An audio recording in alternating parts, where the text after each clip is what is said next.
Hello, this is my video submission for Article Analysis 5, the Terror Crime Nexus. So what is the major overriding issue in this article? This article is about how criminals are teaming up in the digital era, using digital methods with older methods to move cash and other commodities around the world. Using modern day software and technology, these criminal masterminds are converting and moving gold and other assets from one continent to another by using cryptocurrencies and other digital methods. By converting their assets into digital assets, they leave no trace in the formal financial system and are able to get away with multi-billion-dollar transactions. Globalization is encompassing every aspect of the world, including criminal enterprises. Apparently, transnational criminal organizations are converting their assets, such as the drug trade, illegal gold mining, theft of cultural and mineral property, etc., across countries and are walking away with staggering billions of dollars in revenue. The government and law enforcement are struggling to see the full picture, and as such, they're struggling to catch up and catch these criminals. Who are the stakeholders? I mainly focused on the criminal organizations or the criminals involved within these networks and the people that are being exploited. I said that a major strength for the criminal organizations are the fact that technology and globalization have opened a wide world for them to move their assets through. Technology, especially in the digital age, makes things very hard to track, especially if you're using cryptocurrency, which is a very unregulated market right now. There's a lot of gray area and a lot of room to move things around without any type of suspicion, unless you do, blatantly obvious dealings that draw attention to yourself. But within the digital age, one can go unnoticed very easily. And especially with the globalizations of the world, criminal organizations are teaming up with each other across continent, across countries, to be able to transport and sell their assets and their products, and then convert the assets and the profits made from them into other commodities that are easier to move and less trackable. The people being exploited obviously have very little strengths to go off of. As stated in the article, the labor force being used to mine these golds or traffic these drugs are obviously not protected by the government or any labor laws, because they are, engaging in illegal activities by working for these organizations. But they're probably, and this is an assumption, but they're probably doing it because they have very little other options or connections to, or accessibility to other job opportunities. So a lot of these people that are being targeted to work for these criminal organizations are probably very poor. They probably come from an unprotected community or country in a developing world, or if it was even in the United States, in a minority-led community where there's very little access to job opportunities. And in order to make any type of money, you have to engage in a quick cash grab, like drug selling or drug trading. So the government and law enforcement officers are attempting to catch these criminals, but they're relying on methods and strategies that are not effective, either because it's very outdated or because it's using a chain of command that isn't very connected to each other, in that the Americans, the chain and the methods that they're using may not exactly be on the same wavelengths as those that law enforcement are using in the UK. And if these criminal organizations are obviously using international methods and strategies to, launder their profits, then law enforcement needs to be on the same page when it comes to catching them. Otherwise, they will not be able to see the full picture of what is happening, just what is happening within their own section of the world.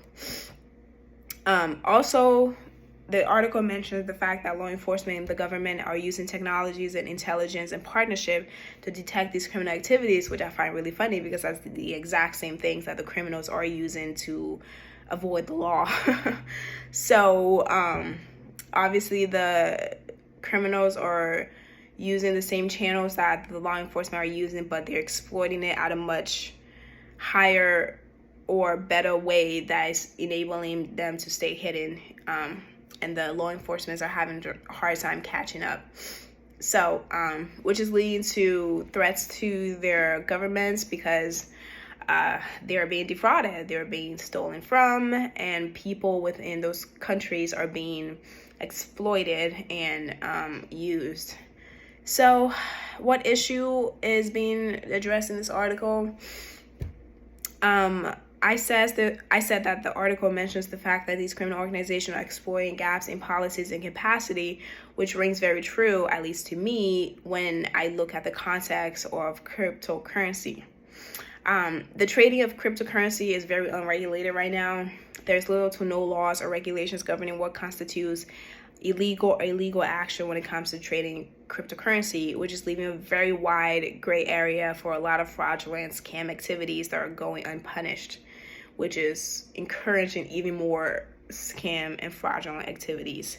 These criminal organizations are able to utilize cryptocurrency to hide their assets because nothing within crypto trading right now is being regulated or checked by the government, at least if it's not like a really major activity like stealing billions of dollars or millions of dollars from somebody else's wallet or something like that. That would draw like a huge amount of attention. For the most part, trading cryptocurrency can go very much unchecked and unsupervised and unsuspected.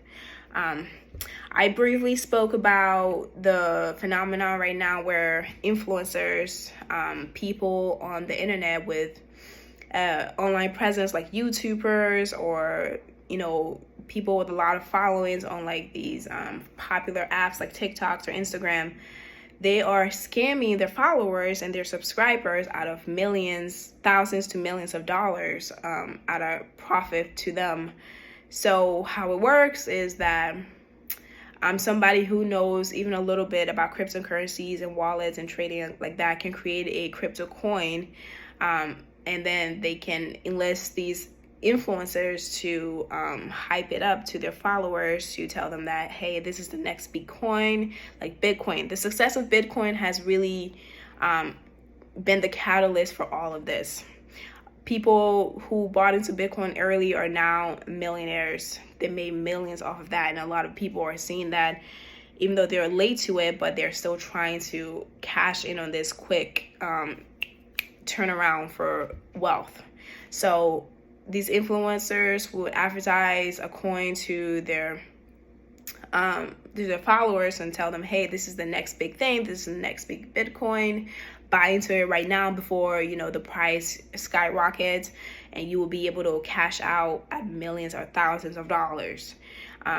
So their followers believe in them and having trust in them, which is what these influencers have garnered over the years that they've been influencers. They've grown a large following of people that like and trust them. These people would then invest probably all their money. At least a lot of people have been investing a lot of, if not all of their money into these coins that they think is gonna make a huge return of investment for them. Only for once they invest, the coin skyrockets and they think, oh, great, things are going my way. This is what I want. Only for the influencers and the people that hired them or created the coin and a few select people to then cash out at millions of dollars and then leaving the coin to then plummet back down to $0. And whoever was not smart enough to see this coming, they don't cash out in time, they will lose all the money that they invested in this coin. So a lot of people have been talking about how they've been scammed by influencers and internet personas, and how they've lost all their life savings, how they're not able to pay their bills anymore because they literally have nothing after being scammed out of all their money. I say all this to say that there's very little regulation within the cryptocurrency market. It's not surprising at all that these criminal organizations are utilizing it to launder their money, because if they know what they're doing and they're employing people that are able to move within these trading currencies and all that, they can very much get away with doing whatever they want. My reaction, I said it reminds me of the case of this young couple who got caught and are now facing criminal charges after hacking and stealing $71 million worth of Bitcoin from an exchange. They failed to successfully launder the Bitcoins because they just didn't know how to do it. Laundering Bitcoin and laundering cryptocurrencies is not as easy as it sounds. It's actually rather difficult based on some research. But they were actually able to get away with, stealing this huge amount of Bitcoin for a while, and they were able to spend a good bit of it before they were caught trying to launder it and cash all of it out. And the fact, I relate this to the article because I just to put it in perspective, that these two regular citizens, individuals, if they were able to get away with defrauding or almost defrauding the United States of America, I can't even imagine what these well-organized international, multinational criminal organizations are getting away with, simply because there are no checks and regulations within the digital space when it comes to trading and all that. So my recommendations is that law enforcement need to globalize and become a multinational, much like these criminal enterprises are. I mean, reading the title of the article when I first opened it, it really made me laugh, because thinking about the fact that criminal organizations are now multinationals. But, people who are trying to get something done will always find a way to move with the times. It's the checks and balances, the regulatory aspects of the countries, like the governments and all, that are slow to change with the time. So law enforcement need to become a global organization, or at least they need to have a division within their organization that have active and open communication with the other divisions within other countries, so they're better able to coordinate their efforts and resources to catching and monitoring these criminal activities. The article very clearly states that these countries have the resources and ability to do so. They're just not connecting to each other to be able to get it done. And also, when it comes to the case of cryptocurrencies, I don't think the current law enforcements are prepped or even trained to be able to deal with digital criminal activities, especially now when it comes to cryptocurrency, which is very, very recent. So they need to connect and have some type of partnership with some of these people that do have an understanding of these digital methods and trading and just these digital softwares and all of that. Because if law enforcement are not able to do it themselves, they need to bring in people that are able to do it. And I know there are people that are able to do it, because we know a lot about these scams that are happening, like I mentioned earlier, because there are people who are monitoring and catching these scams and reporting it to the world. There are many experts in the cryptocurrency scenes that are exposing scammers for what they are and bringing light to the fact that, hey, you shouldn't be, investing your money in this.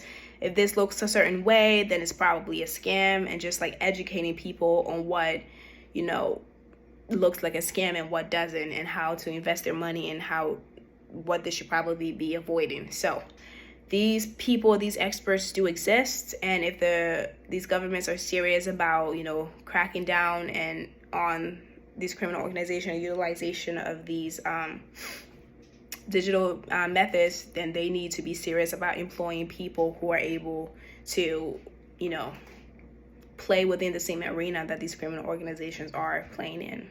So yeah.